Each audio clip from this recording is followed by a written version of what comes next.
a couple of other things. So I'm here, still at the haven for all homeless people, which is the library.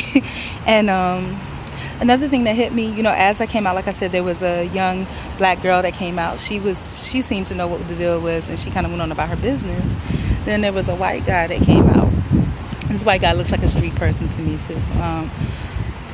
Probably drugs, whatever. But he came out and he was looking at me again like I was the problem. And that was kind of scary to me.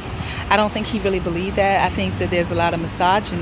And I think that, he was ready to co-sign that. That was scary.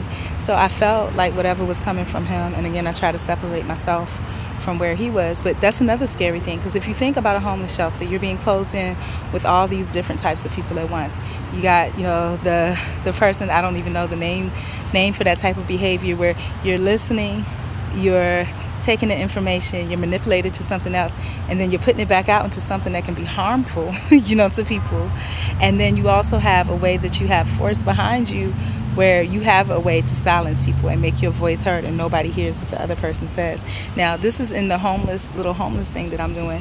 But in addition to that, that happens in the real world. Think about, I have work situations where that has happened, where somebody would speak loud and aggressively, but because they're so loud and aggressive, even though you're quiet and meek, if you say something little, you're seen as an instigator because they're so loud and aggressive.